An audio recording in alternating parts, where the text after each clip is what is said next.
وڵاتانی بێم کاتتان باش بەرنامەی ڕۆماڵی هەفتەتان پێشکەش دەکەم لەم بەرنمەیەدا جیاواز لە بەرنمەکانی دیکە بە ئامادەبوونی دکتۆر بەکر شا محەممەد سەرۆکی ئینستیتوتی کورد لە رووسیا باز لە کار و چالێکەکانی ئینستیتوتی کوردەکەم لە وڵاتە بە درێژایی ماوەکانی ڕابردوو ئەم ئینستیتوتە توانێتی چەندین چالاکی جۆرا و جۆر لە بواری ناساندنی فەرهەنگ و کولتور و زمانی کوردی بە دنیای دەرەوە بناسێمە چجای ئەوەی کە هۆکارێکی باش بۆ کۆکردنەوەی ڕەوەندی کوردی لە وڵاتە مەبەستمان لەسەر ئەو هێڵە گشتیانە قسە بکەم کە لە ماوەی مێژووی دامەزراندنی ئەم ئینستیتوتە کراوە بە مەهام و ئامانجی ئەم دامەزراوەیە تا ئێستا چی کراوە ئەو کتێبانەی کە لە زمانی کوردیەوە وەرگێڕاوە بۆ زمانی ڕووسی چەند کتێبن توانیوانە ناوبانگ و ناونیشانی هەرێمی کوردستان بە هەموو لایەنە جیاوازەکانیەوە بگەێنن بە وڵاتی رووسیای فیدراڵ حتمما لەگەڵ هەموو ئەمانە بابەتی ئامانج و کارەکانی ئینستیتوتەکە بۆ داهاتوو کە لەسەر چی ئیش دەکەن هەموو ئەمانە دەبێتە تەوەر و وەڵامی زیاتر بە میوانداری بەڕێز دکتۆر بەکر عەبدوڵڵا شا محەممەد سەرۆکی ئینستیتوتی کورد لە رووسیا وەردەگرم کاک دکتۆر سپاس بۆ ئەم دەرفەتە بەخێر بێیت. سپاس بۆ بەڕێستان ڕێز و سڵاوم بۆ بیسەران و بینەرانی کەناڵەکەتان خۆشحاڵی نەمی دارە لەگەڵمانە بەشداریت سەرکەوتوو بوون بۆ خزمەتی ملتە مافراوەکەمان زۆر بەخێر بێت کاک دکتۆر. کاک دکتۆر ئەگەر بە زمانێکی سادە پێمان بڵێ ئینستیتوتی کورد لە رووسیا ساڵی چەند دامەزرا و یەکەم جار پێم وا بێ ناوەندی کوردی بوو دواتر گۆڕا بۆ ئینستیتوتی کوردستان پێم خۆشە باز لە خۆناغەکانی دامەزراندنی ئەم ئینستیتوتە بکەی و ئامانج و مەهامی چی بوو؟ سپاس سەرەتا ئەگەر ڕێم پێ بدەن با بە کورتە باسی بکەم من چۆن گەیشتمە یەکێتی سۆڤێت وەڕاستی بێ من لە سنفی دووی ئامادەییدا بە کوردی ئەمان خوێن لە پڕکردیان بە عەرەبی نیوەی پۆلەکەمان وازی لە خوێندنێرە باسیش دوورودێژە بەڵام مەجارمان نییە باسیکەین ئیتر من ئەو ڕۆژانە بڕیارمدا من ئیتر لە وڵاتان نەخوێنم بڕۆم بچم بۆ دەرەوە بخوێنم بۆ ئەوی ئەو پەیامە بگەێنم بە میلەتان کە چیمان لێکرێ یعنی یەکێ لەو پەیامانە کە بیگەین باشە ئیتر ساڵی هەفتاوسیە من ویسم بچم بۆ بریتانیا بەڵام بۆ منە گونجا لەبەر شەڕی فەڵەستین وەمانە توانیم لەرگای پارتی و زەمالەیەک وەرگرم و چوومە یەکێتی سۆڤێت لە بیدایەت لە مۆسکۆ بووم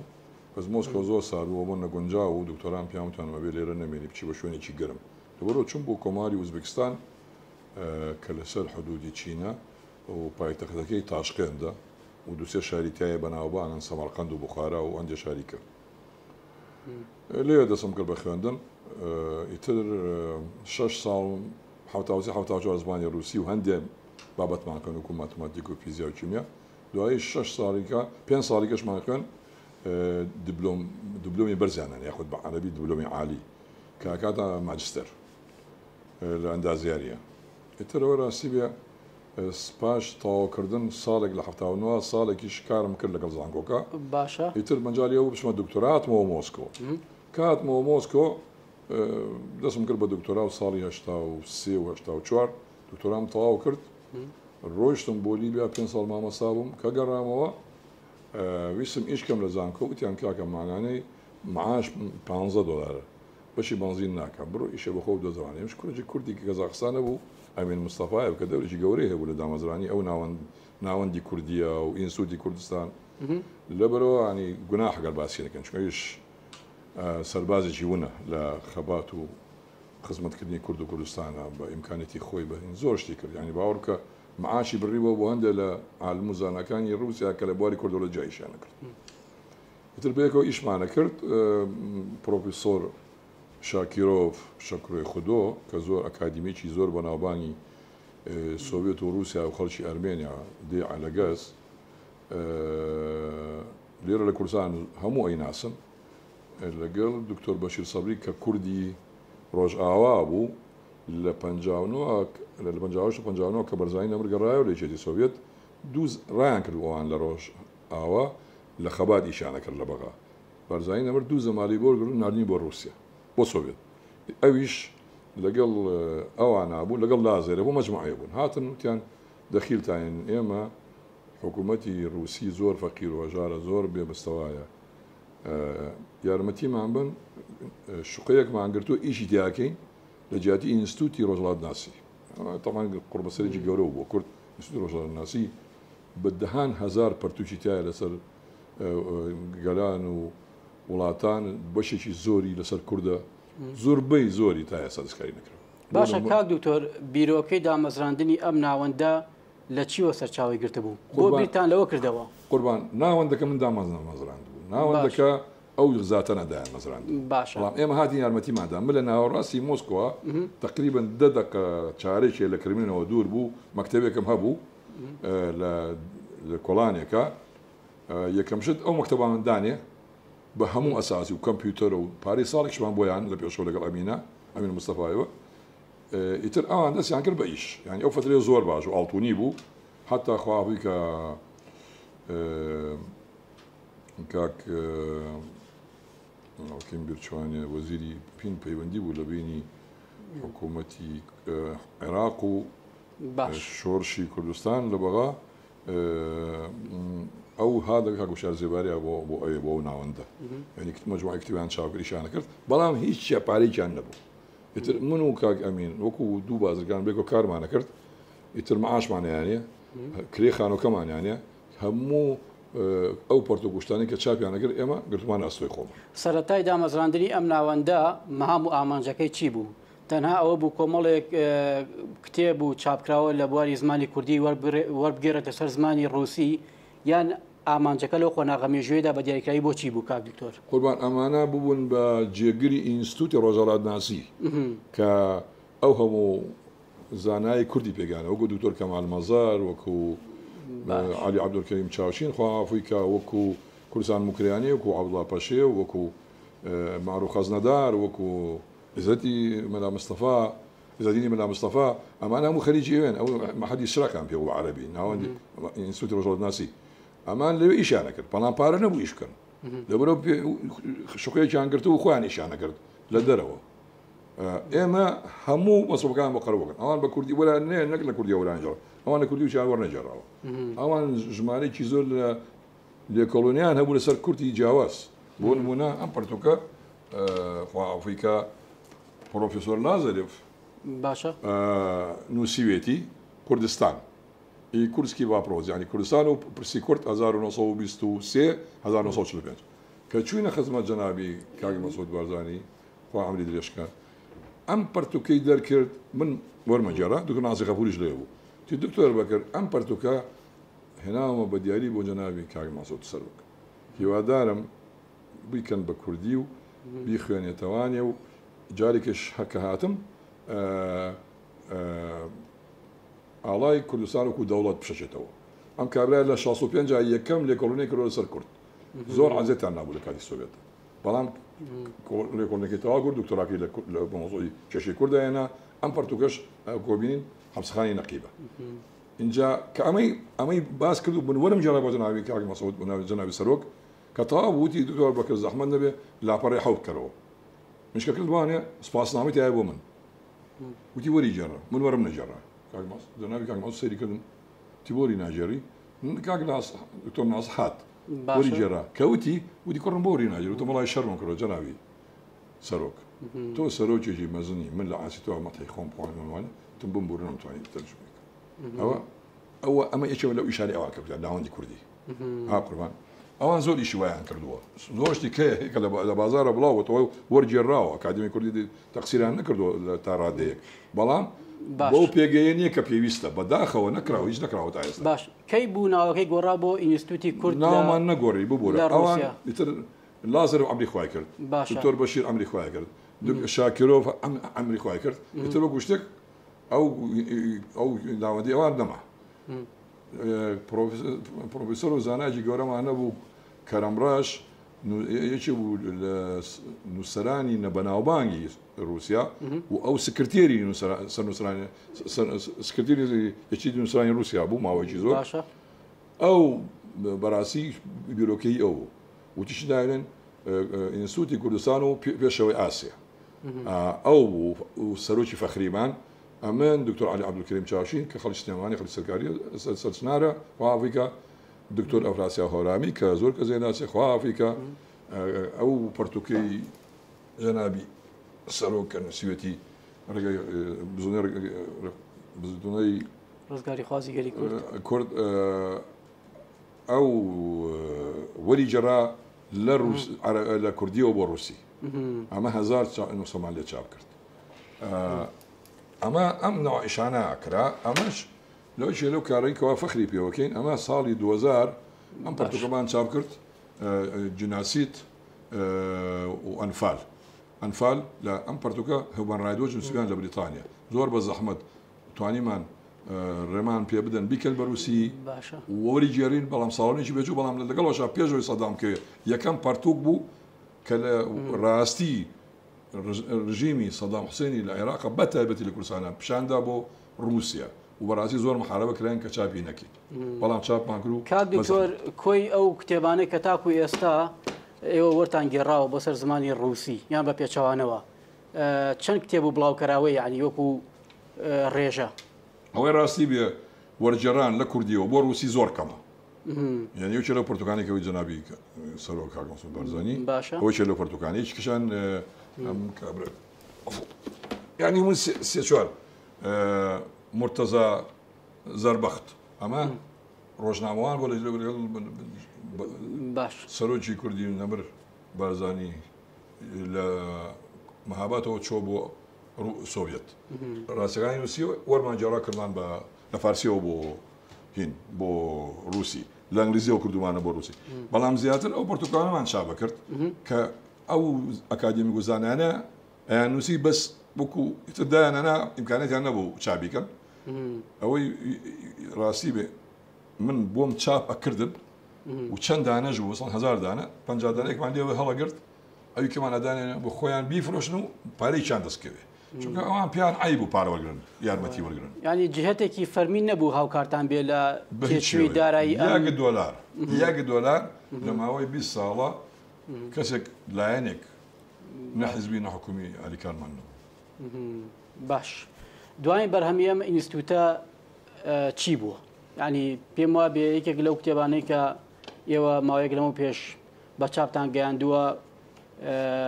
خولەپیزە بووە بەڵێ ئەم پەرتوکە لە ژەرباڵی ئینستیتوتی کوردستاندا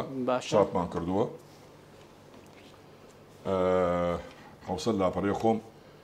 من ئەندازیارم نووسەر نیم بەڵام ئەم بابەتە بەڕاستی گرنگی ئەم بابەتە وای لێ کردم کەوا ئەم پەرتوکە بنووسم جارێکیان لە هین هاتین بۆ کۆنفرانس ئەم کۆنفرانسە بوو کۆنفرانسی کوردۆلۆجی زۆربەی نووسەران و ئالمانی کورد و ڕووس و جۆرجەکان لەگەڵ مابوون هێنامان بۆ ئێرە بەڵام بەڕاستی بانگێش وەزارەتی ڕۆشنبیری بانگێژیکردن بەڵام من هەموو شتەکەم ئیدارەکەم کرد و هێنانیان وتر زەحمە چێشانەکە خۆ دەزانی شتێکی زۆر ئاماجە کۆنفرانسە بە دیاریکراوی کوردۆلۆژی خزمەتکردنی کوردۆلۆژی چی ئەگرێتوانێ کوردی زمانی کوردیەگرێتوانێ مێژووی کوردەگرێتوانە نەریت کولتور فەرهەنگی کوردی بەڵێ فەرهەنگی بگشتی هەموو شتێگرێتوانێ هەرێکە لە بوارێکە چەند کابرایکی تیا بوو پەرتوشی نووسیوە پرۆفیسۆرێکە ئەمە ئەڵێ 15 ساڵ لەمەوە پێش هەموو گەلانی هیندۆوروپی لە کوردستانە لەدایک بوون و ژیان و نشونەمان کرد بەڵام پاش ماوەیەک باران نەبوو ئاو نەبوو مەجبور و ئێرە بەجێ بێڵن ئەومان لەگەڵ ئاو مەسەن شتی زۆر ئەنتیکە توانیتوانە دەستکاری ئەو ئەرشیفە گەورەی کورد بکەن کە لە ڕووسیایە وەکو خۆی دەستمان بۆ بەرهێنانی تێدا بکرێت ئەوە ڕاستتر دەستمان بۆ بردووە نەک دەستکاری کرد دەستکاریکردن مانایە تاوتێکردن و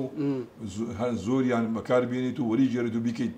بۆ نمونە پەرتوچێکەیە ئێستا بەداخەوە زۆر گرنگە باسی کەین ساڵی 1965 خوا ئەفریقا قەناتی کردووە بەرپرسی بەشی کوردی بووە لە ئینستیتوتی ڕۆژهەڵە ناسیە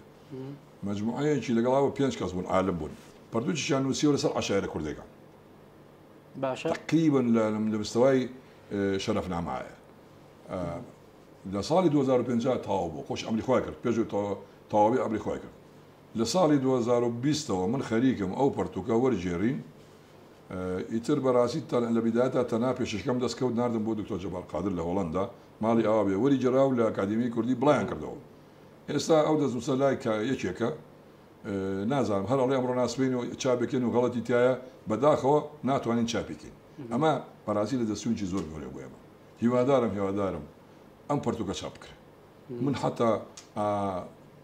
کەسانێکم دۆزیەوە کە قەرەبووی چاپ کردەکەن هەموو مەسوڵاتێکێکە بەڵام نەمانتوانین بگەینە نەتیجەیەک بابەتێکی قوڵە زۆرم پێ ناخۆشە ئەوە زۆر زۆر لەگەڵ پەرتووە چاپ کرێ چونکە واسیلێ بەیەکێک لە عالمەکانی رووسایە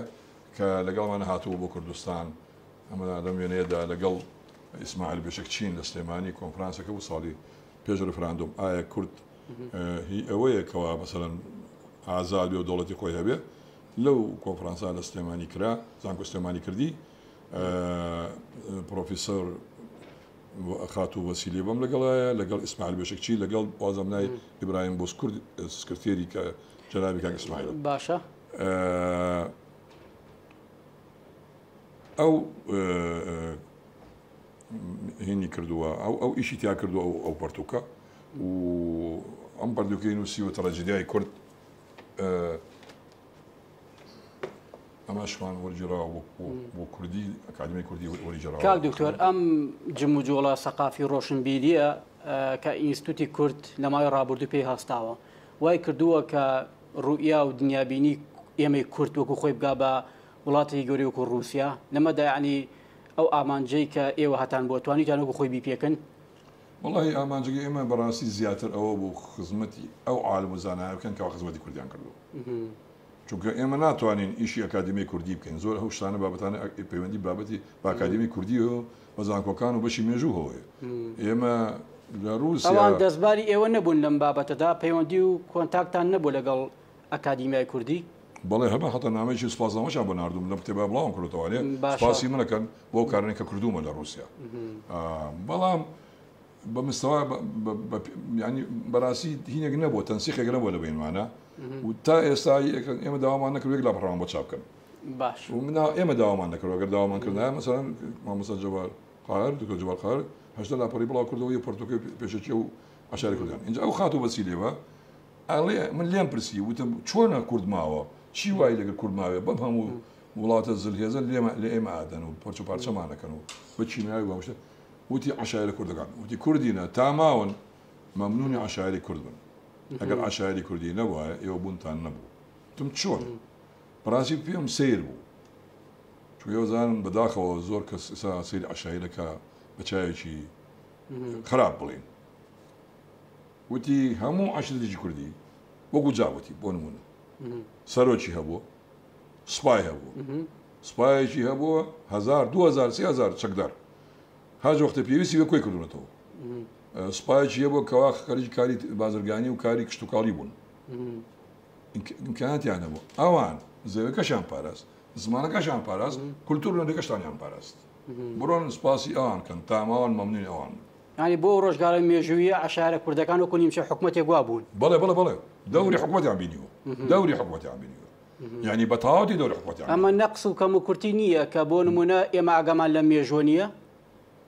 ئەوەی کە ئێمە ئاگامان لەو ڕاستیانە نییە بەڵێ بێگومان هەر شوورەیی عیبە ئێمە نەزانانی ئەو ڕاستیانە بۆ نازانین بۆچی باز ناکرێت بۆچی نبینین کەەوە عەشایر ڕۆڵی هەبووە خزمەتیان کردووە باو باپیرانمان زۆر زۆر ئێمە زیرەکتر بوون کاک ئەرسەلان زۆر زۆر نەخێنەواریش بوون ئەگەر بەڵام زۆر زۆر زیرەکتر لێمە ئێمە ینی بەڕاستی نرخی ئەوان نازانین چەنە خۆمان هینەکەین خۆمان ئەبینە پێشە زۆر بەداخەوە پەیوەندیتان لەگەڵ ئینستیتوتی وڵاتانی دیکای کورد چۆنە بۆ نمونە لە پاریسەمانە لە وڵاتانی دیکەی ئەوروپا یعنی کۆنتاکت و هەمانگی و پەیوەندیەکی واتان هەیە کە بۆ نمونە لەسەر بابەتێکی سەقافی ڕۆشنبیری ڕوویا و سەرنجەکان کەم بەیەک و بۆ ئەوەی خزمەتێکی گەورە پێشکەشکەن لە هەر بوارێکا بێت ئایا بواری فەرهەنگ بێ زمان بێ کللتور بێت بە هیچ شێوەک و پێویست بەڕاستی من هەندێک بەرهەمەکانمان نرد بۆ پاریس خۆم لە ڕێگای خەڵکۆ نردم بۆ کانداڵ نەزان بەڵام هیچ سوازنامەی شامەرە نردین دوایەوە ئێمە مشکلێکی کەمانە بوو لە رووسیا عادەتەن زمانە بەیانەکان زۆربەی خەڵک نایزان ینی دراسیان نەگرۆتیان پێ نەدا حکومەت ئەوە سیاست بووە زۆربەی ئەو پرۆفێسۆر ئالمانە بێجگە لە زمانی رووسی یاخود زمانی ئەرمەنی یا زمانی ئازەری جۆرجی زمانی کیان نازانی تۆش پەیوەندیکردن بە زمانە بێ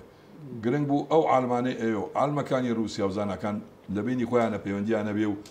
کاری هاوبەش بکەن ئەو سوود وەرگرن لە ئەرشیڤەی کە لە سۆڤێت و رووسیایە بدایمە بڵێ سۆڤێت و رووسیا کەواتە کاک دکتۆر دەتوانین بڵێن بۆ نمونە سروشت و جوگرافیای هەر وڵاتێک جیاوازە لە ئیشکردن هەر وڵاتێکی دیکە ئەو ئینستیتوتی کول لە رووسیا ئیش و مامەکەی ڕەنگە نوعێکی گەبێت و لە وڵاتێکی بۆ پاریس شێواز و فۆرمێکی گەبێت ئەمە بەرهەمەکانمانە دیارە خۆی باسی خۆیەکە بۆ نمونە کابراایەکمانە بوو کە هات بۆ ئەم برادەرەکەوە ئاڵای کوردستانی کردو بە کڵاگە لە سەرایەتی کەرەمان قۆسی ئەمە بۆ یەکەم جار ساڵی 1970 هاتە مۆسکۆ هەفتا کەسی هێنا بوو هەمووی گۆرانی گوێژ و ئەوانەی هونەرمەند ئەوانەی هەڵپەرچیان کرد کاتێ نەورۆزمان حەفلەی نەورۆزمان کرد لە مۆسکۆ لە 1970 ئەم کابرایە پاشان ئەم پەرتووکەی ئەمە پەرتووک نییە ئەمە کۆکردنەوەی هەرچی ئەو شتانەیە کە نووسرا بوون لە یەکێتی سۆڤێت ینی لە پارچەیەک دوو دەردەرە چوو لە شوێنەوە کویان نەکردوانێ کردوێتی بەم بەتوان بڵێ مەلزەمەیە بە بۆنەی 100 ساڵەی لەدایکبوونی بەرزایی نەمر ئەمەمان من بۆم چاپ کرد و بڵاومان کردەوە وەکو کارەکانی ئینستیتوتی کوردستان لە رووسیای فێدراڵ اینجا ئەمە بەداخەو نەکراوە بە کوردی ینی ئەمە بەڕاستی سەرچاوێکی باشە بۆ ئەوانەی کە لێکۆڵینی مێژووەکەن بەڕاستی تا ئێستا نەهاتون بڵێ بەرە بابەوە چیتان کردوە با کارکەن بێکەوە بەشەرتێ هەیە ئەزانن نازانم هۆکەی چیە من نازانم هۆکەی چیە ئێمە هەوڵمانداوە ئێمە 3 جار هاتوین بە کوردستان ماڵە ناوە بە وەزارەتی ڕۆشنبی بە تابژی کاک ئەبێ کێ ئەم هەوڵە بات کاک دکتۆر وەڵاهی یەکەم وەزارەتی خوێندنی باڵایە دووهەم ئەکادمی کوردیە سێم وەزارەتی ڕۆشنبیریە زانکۆکانن یعنی من خۆم چەند جار هێناون بۆ زانکۆی سلێمانی بۆ زانکۆی سەلاحەدی باشە کە ئاماندیان خوا بێن لێرە شەو بێن بۆ ئەوێ وایەوە نییە بگەڕێن لە ناوەندەکانە لێ کۆیکەنەوە لە ئەرشیڤەکانە پڕە لە ئەرشیڤی کورد کاکە دەستکاری نەکراوە زۆر بەی دەستکاری نەکراوە من تێ ناگەم ینی بۆچی مێژوو نەزانی تۆ هیچ نازانی هەنگاو بنین کوێری بەتایبەتی لە سیاسەتە ئیتر ئەمە 200 تەلەبەشمان ناردبوو کەواتە بەمانایەکی دیکە ئەتوانین بڵێن خۆمان بەدەستی خۆمان غەدرمان لەم مێژووە کردووە بێگومان 100% هیچ شتیانی هیچ شتیانی کاک کامرایەکە تۆ لە ئێمە چەند کتێبی وامان هەیە لە کوردستانە چاپ کراوێ ڕسمی حەمسەخای نەقیب بێ پێم لە قوربان شتی وا هەیە نییە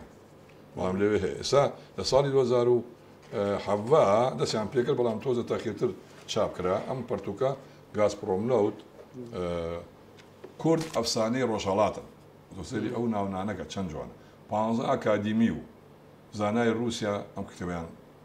ئامادە کردو و نووسیوە شتی زۆر ئەنتیکەیتایە دوو کوردبوون یەکیان نووسەری یەکێتی نووسرانی رووسیا کارام بەگیرەوێت ڕەش کوردێکی پاسۆچی لەو کوردە ئەسلەکان و زارە یوسوپۆڤ ئەم دوانە و لەگەڵ سیانزەیکە ئەم پەرتووکیان نووسیوە گازپڕۆمنۆت هینی خۆی قەرەبووی کردووە زۆر شتی تایە بەڵام بەداخێ وەرجێرەر غەڵەتێکی گەورەی کردووە لەبەرە پەرتووکە چاپ کۆتایی بەرنامەکان نزیک ئەبمەوە دەمەوێت چۆن پرسیارێکم بە سەریعی وەڵامەکانم بێتەوە سپاس دەکەم پەیوەندی رووسیا و کورد لەسەر ئاستی فەرمی ئێستا پەیوەندەکان چ جۆرە پەیوەندیەکەن پەیوەندەکان سیاسین ئابوورین بازرگانین کام لەمانن بێگومان ئابووری بازرگانی هەیە زۆر جار کە حکوومەتەکانیش پەیوەندیان نیە ئابووری بازرگانی خەڵقا چێ خۆی خەریکە بێ بەم شێوە هەیە بەڵام ئەوان بە فەرمی لێرن گازپڕۆمنەوت کە یەکێ لە گەورەترین کۆمپانیای عالەمیە جیهانیە نەک رووسی لە رووسیا ژمارە یەکە 1 ملیۆن مرۆڤیشی تیاکە ئەوان لێرن اینجا ئەو پەرتووکەش ئەوان پەیوەندیان بەمنەوە کرد کورد ئەفسانی ڕۆژهەڵاتە چی بکەین بۆ کوردستان من بوتم لە یارمەتی ئەو عالم و زانایانە بن ئیتر ئەو کتێبە لەدایک بوو بەڵام کەوریان جێڕا هەڵەیەکی زۆر گەورە و مەزنی تایە کە وایە کورد تیانە بۆ بەڕوسەکە تیان نیە وەرجێر نووسێتی کورد جنەسایدی ئەرمەنیان کرد و تەکریدیان کردوون کە من بینیم شامە سەری خۆم خزاندنی ئەم چەمکە بۆ نێوە ئەم کتێبەبان قەس بوو نازانم لەوە ناچی هەڵە بێ هەڵەوە ناکرێ ناتوانم خەرار بم بەڵام ئەوان ڕووسەکان کە بە ڕووسی چاپیان کرد تا ساڵی هەژدە بڵیان کردەوە بەڕاستی بۆ پشتگیری بوو لە ڕفراندوم چون خۆیان ڕفراندوان کرد لە قڕم بۆ شێوە چۆ سەرخۆیان بۆ ئەوەی ئێمە بێ بە پاڵپشتێک بۆ ئەو کاری ئەوان سۆزیەک بەڵێ وها ئاوسۆزیەکیش باش لە رووسیەوە بوو لە کردیان بە کوردی دوو دیالێکتی کرمانجی و سۆرانی کرمانجەکە مشکلەتیانە ئینگلیزی مشکلەتیانە ئەم برادەرەکە کردی بە سۆرانی چۆ لە خۆیەوە هێناوێتی ئەڵێ کورد جنەسایدی ئەرمەنیان کرد و تەکریدیان کردون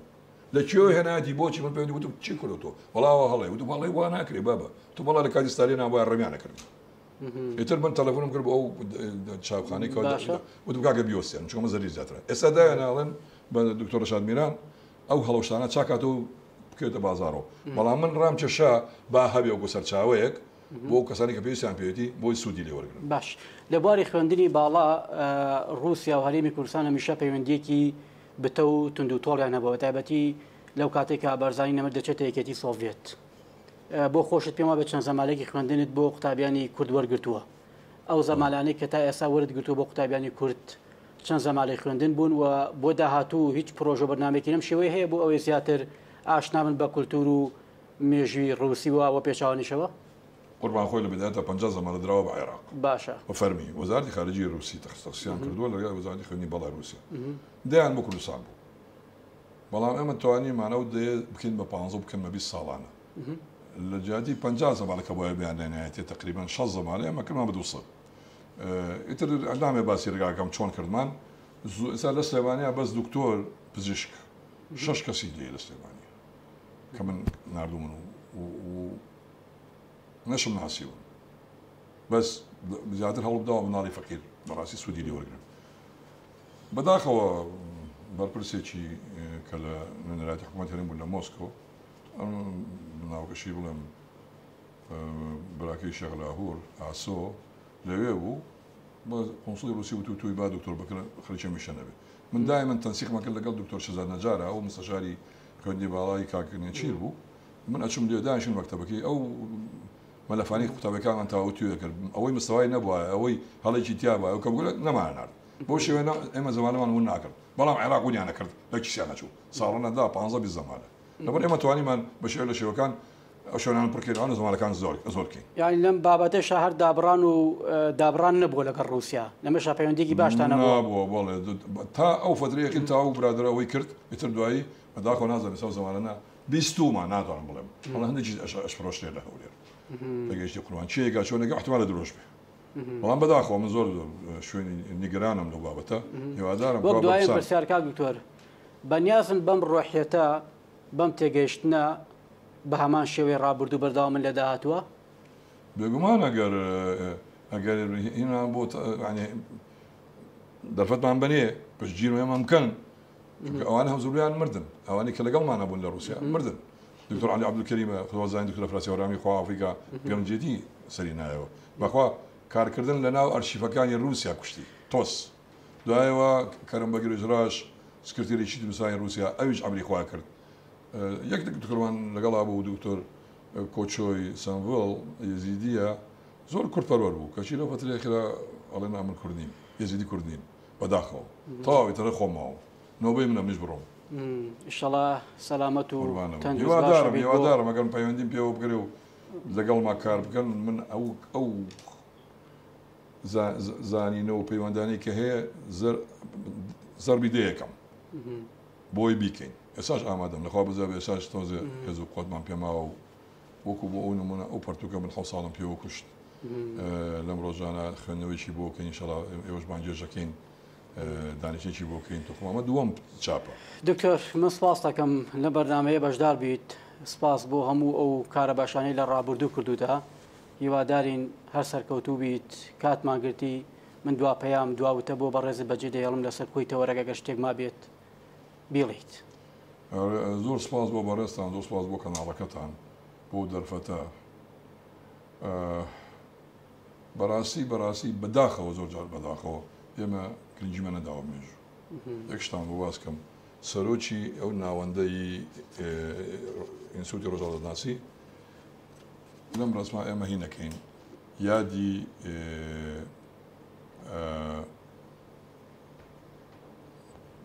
دامەزراندنی کۆماری مەهابا دەکەین لە مۆسکۆ لە ئینستیتوتی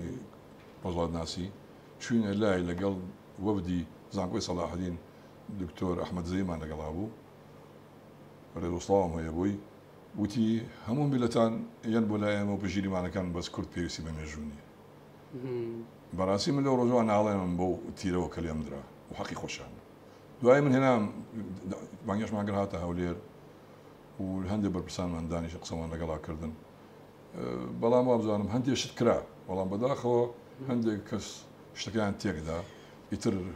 هەندێک کەسن ئەیان شتانە بۆ سوودی خۆیان بەکاری بێنن